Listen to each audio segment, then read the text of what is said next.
Bienvenue à tous sur WWE Info et voici les titres. On parlera de Main Event et bien sûr du fil rouge de la semaine, de CM Punk et de pourquoi un départ. Allez, maintenant on va passer avant toute chose à la grosse information de la semaine. Et oui, c'est Elimination Chamber sur le site. Et oui, vous le savez, il apparaîtra bien sûr le 23 février 2014. Et comme d'habitude, vous aurez vos programmes habituels en cas les sondages des différents matchs présents à Elimination Chamber, le jeu des pronostics avec Marie.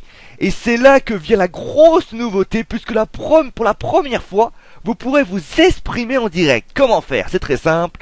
Vous allez sur le site ultimatecatch.fr, vous vous inscrivez sur le site, et c'est là qu'il vous suffit simplement de cliquer sur la petite icône à côté de la discussion instantanée, et c'est là que vous rentrerez dans le salon de discussion d'Elimination Chamber 2014, et vous pourrez alors discuter avec nous en direct pour votre plus grand plaisir. Allez, maintenant place à Main Event, bien sûr, Main Event avec 3 matchs qui vous ont été proposés. Alberto Del Rio qui a battu R-Truth, Natalia qui a battu bien sûr Tamina Snuka, et après le match, malheureusement, Edge Lee et Tamina ont fait un tabassage en règle sur Natalia.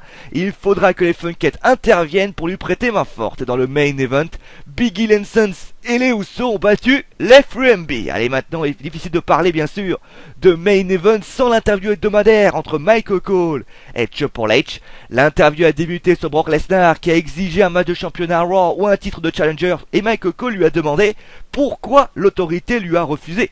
À cette question, Triple H a alors répondu que Randy Orton et Batista avaient remporté leur titre ou leurs droits et qu'ils n'avaient pas de raison pour ce match. Ensuite, Triple H a également dit que Goldust et Cody Rhodes, attaqués par Lesnar, auront leur revanche la semaine prochaine à Raw, et pour éviter toute intervention, ça sera un match en cage.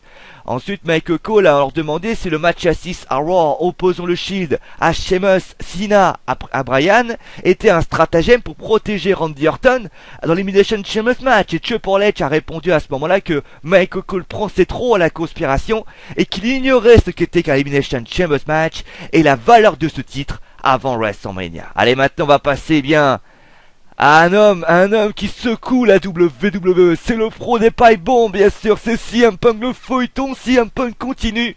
Et les médias cherchent à retracer les événements qui ont poussé CM Punk à quitter la WWE. Et cela a mis la puce à l'oreille à certains, notamment le vendredi avant le Royal Rumble, et qui participait à une promotion du Royal Rumble à la convention du Wizard World. CM Punk aurait déclaré qu'en ce moment, il voit Daniel Bryan en tête d'affiche, tellement les fans l'adorent, et que selon lui, il venait juste, c'est lui qui le dit, il venait à la WWE simplement pour être pro en clair. Il vient, il fait son match ou son segment, et après il s'en va. Ensuite, ça fait plusieurs semaines que des rumeurs disent qu'il est frustré par les décisions de la WWE. Comme dit hier sur WWE Info, il ne comprend pas pourquoi les superstars Just One Moment viennent rafler les spots de personnes qui sont là toute l'année, et cette critique visait en particulier un homme qui est revenu il y a une semaine, c'est-à-dire Batista, qui participera au Main Event de WrestleMania, et c'est en apprenant cela que sa frustration se serait amplifiée.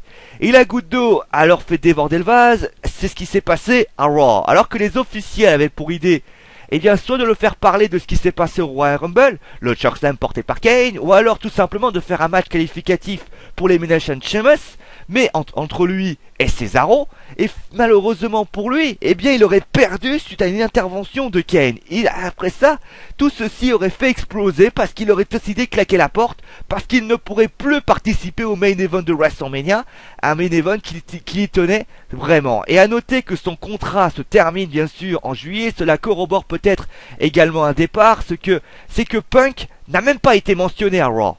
Là, il faut quand même reconnaître une chose, c'est qu'il s'est pris un chokeslam par Kane, et on s'est dit quand même que les commentateurs américains allaient quand même parler de ce qui s'est passé, et finalement il n'y a rien eu de cela. Et d'ailleurs, fait assez étrange, le match entre Del Rio et Kofi Kingston a été plus long que prévu. Et après on peut continuer bien sûr à spéculer, parce que bien sûr pour l'instant il n'y a pas d'annonce officielle par la WWE sur un départ, mais seul le tweet de CM Punk laisse planer un petit doute, mais détail qui a l'air légèrement insignifiant. Mais la WWE s'est désabonnée du compte Twitter de l'ancien champion. Mais en tout cas, on vous tient au courant sur cette affaire qui fait grand bruit. Si d'éventuelles informations venaient apparaître, qui sera sans moindre doute le fil rouge de cette semaine, on vous le fera savoir. Mais en tout cas, c'est la fin de WWE Info. On se retrouve demain pour NXT. Allez, c'est mon dernier mot. parce que je l'ai dit. Allez, ciao à tous.